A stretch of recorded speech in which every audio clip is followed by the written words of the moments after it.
I just spent 7 nights eating everything on a Norwegian Prima, and today I'm going to show you what food is really like on this ship. In this video, I'll walk you through all of the dining options on the Norwegian Prima.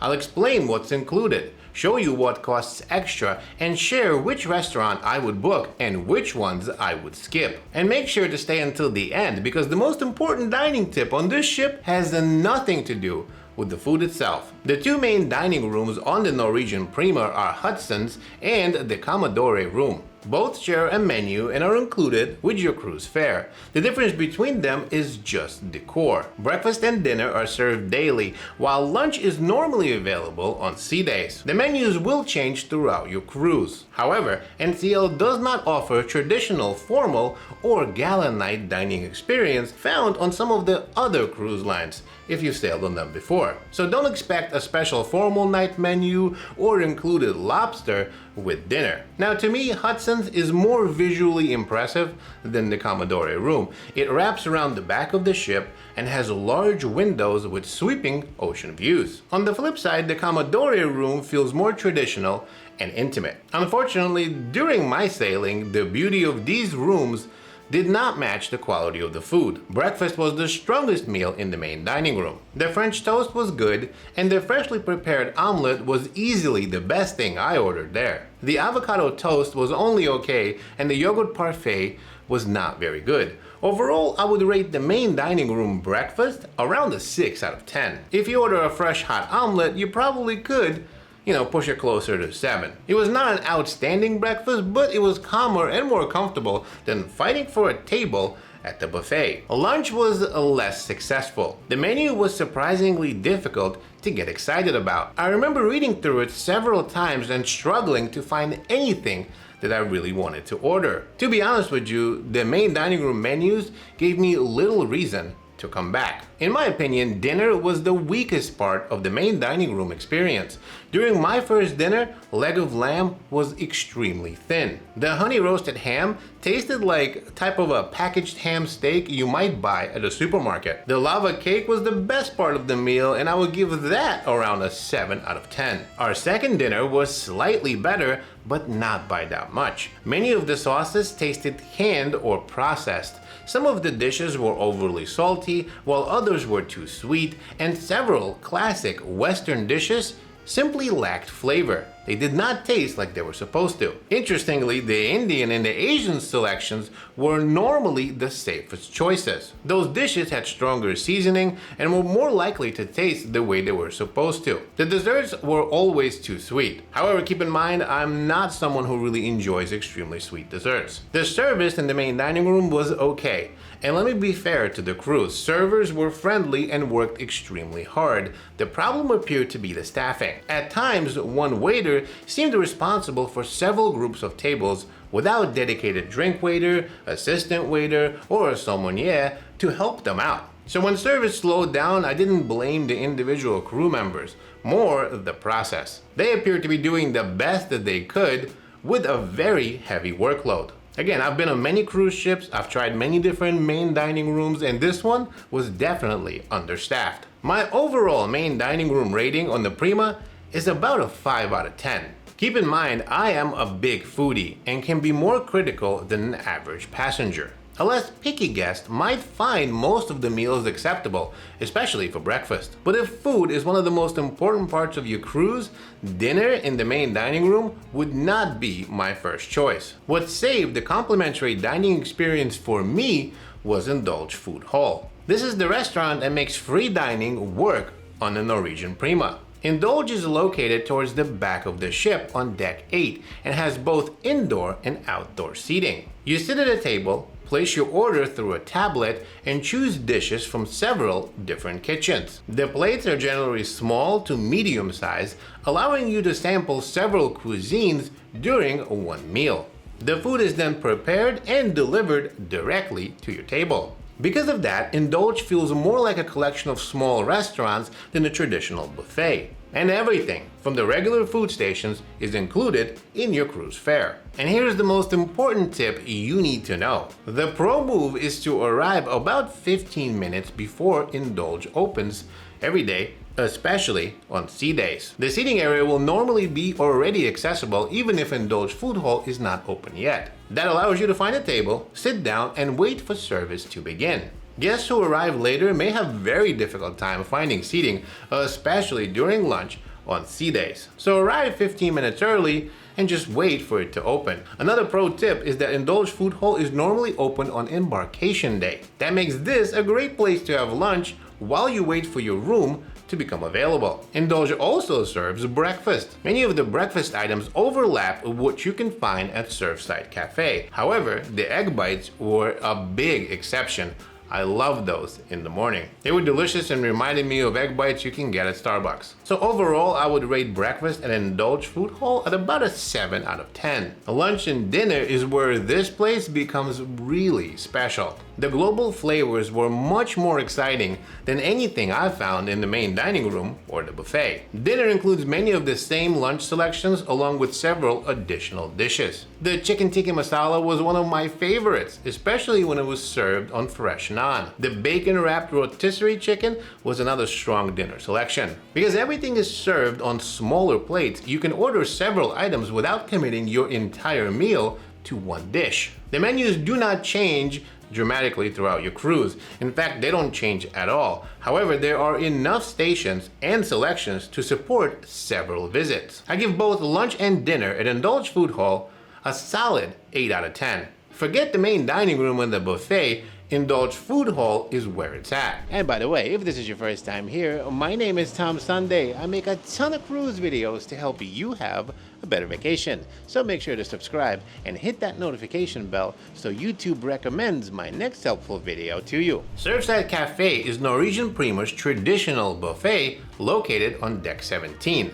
This buffet is considerably smaller than what you may expect if you've sailed on other older NCL ships. NCL appeared to have reduced the size of the traditional buffet because Prima also has Indulge Food Hall. Unfortunately, many passengers still automatically head to the buffet, especially for breakfast. This creates two major problems for the buffet: congestion around the food stations and difficulty finding a table. Breakfast selection was mostly familiar American food. This included eggs, breakfast meats, breads, cheeses, some yogurts, fruit, and made-to-order omelets. The omelets were decent and the buffet covered basic breakfast requirements. However, the selection felt cheap and less varied than a larger buffet found on many other cruise ships. But the biggest issue by far was seating. Even when the food itself was satisfactory, finding a table could dominate your entire experience. I would rate Surfside Café at approximately a 5.5 out of 10. Outside, Surfside Grill serves simple poolside food such as burgers and fries. It's useful for quick lunch when you don't want to leave the pool deck. However, it's definitely not one of the ship's major dining highlights, I guess as it is on probably most other cruise lines, right? They just serve fries, burgers, hot dogs, things like that. The complimentary soft serve ice cream was also a bit on the watery side, I would say, so not as good as it could have been. Again, maybe it was just that day, but my ice cream, not that good. It kind of tasted more like ice milk than ice cream. A regular ice cream, however, was pretty good, and again, free, or I should say complimentary, to all passengers. The Local is Prima's complimentary American pub restaurant.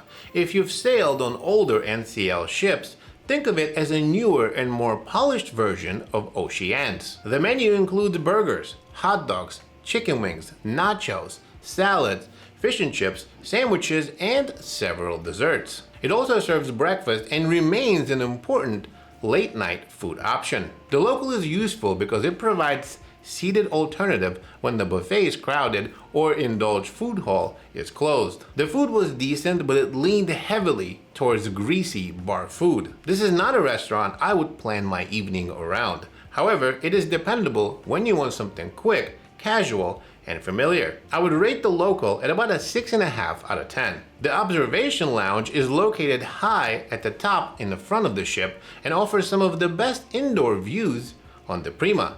Depending on the daily schedule, light snacks may be available during parts of the day. This can provide a quieter alternative when you want a coffee or a small bite without dealing with the crowds at Surfside Café. Again, I would not treat observation lounge as a replacement for a full meal. However, for snacks, it's really good. There are also several paid snacks and drink options available on the NCL Prima. Starbucks is available on the ship for coffees and other specialty beverages and a la carte options. Coco's is located inside Indulge Complex and gives you upgraded desserts. Think of it like maybe it serves elaborate milkshakes, chocolates, crepes, gelato, and other desserts, but again, all paid for. Speaking about paid for, let's move on to the restaurants that cost money. At the time of recording this video, NCL uses flat charges for most of their restaurants. Steakhouse, French, seafood, and teppanyaki restaurants generally cost around $60 per person. Food Republic and the Sushi restaurant generally cost around $50 per person. And Italian and the Mexican restaurants are about $40 per person. However, taxes, service charges, and certain premium item supplements will definitely still apply. So in many cases, just because you pay the cover charge doesn't mean you can order unlimited of everything. In fact, there's going to be certain items in certain restaurants that will still cost you extra even though you paid to sort of like get in. One way to save you some money, right? Your free at sea package may include a limited number of specialty meals as well. So make sure to use that. You can get discounts once in a while. Also make sure you check out your cruise planner before the cruise, especially during sales. Like for example, Black Friday, you can always score yourself a deal there and here. But in general, that's how much those restaurants cost. Let's start with one of Prima's most distinct specialty restaurants called Food Republic. It's located on deck 17. The menu includes items such as spicy Korean fried chicken, salt and pepper calamari,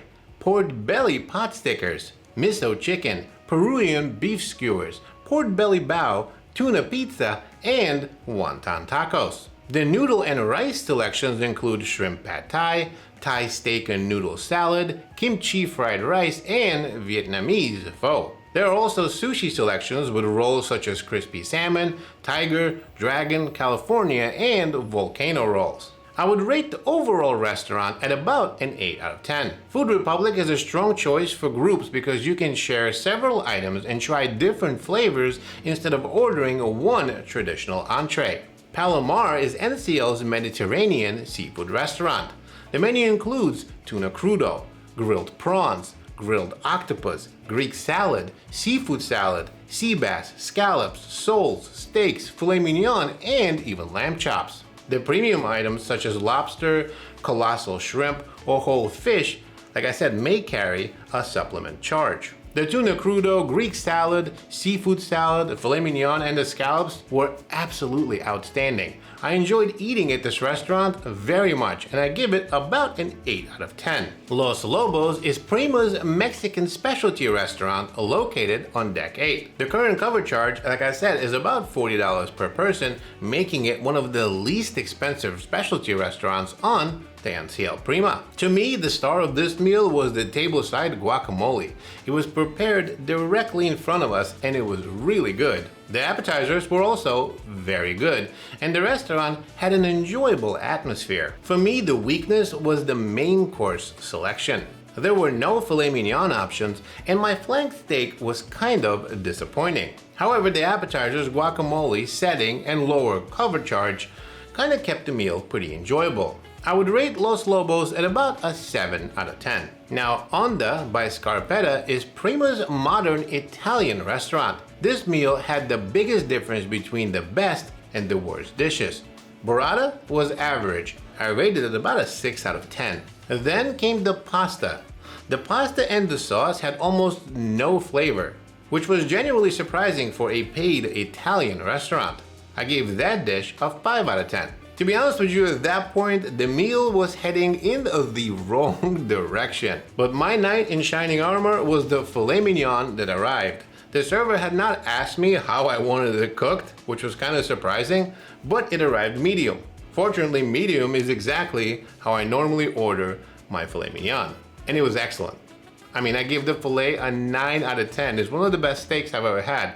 Kind of surprising. It was better than the steak I had at Cagney's. However, one excellent entree could not completely erase the weak pasta and the average appetizer. My overall on the rating is approximately a 6.5 out of 10. Now, Cagney's is NCL's traditional signature steakhouse. The menu includes ribeye, petite filet, full-size filet mignon, New York strip, prime rib, lamb chops, and several seafood selections. Traditional sides include baked potato, truffled mashed potatoes, truffled fries, garlic mushrooms, creamy spinach, risotto, and broccolini. Now, there are certain premium selections, such as surf and turf, for adding the lobster tail will definitely cost you extra. However, overall, Cagney's is a solid 8 out of 10. It's a safe choice for passengers who specifically want a familiar steakhouse experience. However, if you want something more unique on the Norwegian Prima, Food Republic may be a more interesting choice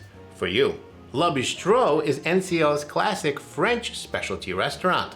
The menu includes escargot, onion soup, cream of mushroom soup, steak tartare, goat cheese croquettes, beef tenderloin, pork chops, lamb, coco vin, sole, and Mediterranean sea bass. Lobster thermidor is also available, but with an additional premium supplement. Overall, my meal was outstanding. The mushroom soup was an easy 10 out of 10.